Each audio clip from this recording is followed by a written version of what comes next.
வணக்கம். திருபுவனம் ஸ்ரீ திரௌபதி சில்க்ஸ். நம்ம பார்த்தீங்கன்னா நம்ம குழந்தைகளுக்கு புது ட்ரெஸ்ஸு, புது பாவாடை சட்டை அப்படிலாம் போடும் பொழுது நம்ம கண்டிப்பாக சொல்லுவோங்க, அப்படியே நம்ம அம்மா மாதிரியே இருக்காங்க அப்படின்னு நிறைய பேர் சொல்லுவாங்க. அப்படியே உங்கள் அம்மாவை உரிச்சு வச்சுருக்காங்க அப்படின்ட்டு.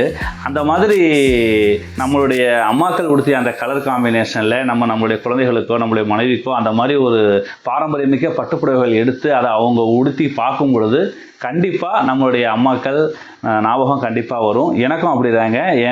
என்னுடைய குழந்தைகளும் அந்த மாதிரி ட்ரெஸ் பண்ணும் பொழுது கண்டிப்பாக ஃபஸ்ட்டு அம்மா ஞாபகம் தான் வரும். வாங்க அந்த மாதிரி ஒரு பாரம்பரியமிக்க கலரில் ஒரு அழகான கைத்தறி பட்டுப்புடவை 100% பியூர் சில்க்கு வித் சில்க் மார்க்கோடு வரும். ஒரு அழகான மாம்பழம் பச்சை, சூப்பரான காம்பினேஷனுங்க. கண்டிப்பாக ஒரு எல்லார்கிட்டையும் ஒரு இருக்கிற கலரு, ரொம்ப சூப்பரான காம்பினேஷன். ஒரு அழகான மாம்பழம் பச்சையில் நம்ம தமிழ்நாட்டின் பாரம்பரியமிக்க ஒரு அழகான கைத்தறி பட்டுப்புடவை. கண்டிப்பாக ரொம்ப ஞாபகார்த்தமாக இந்த புடவையை வாங்கலாம். ரொம்ப அழகாக இருக்கும்.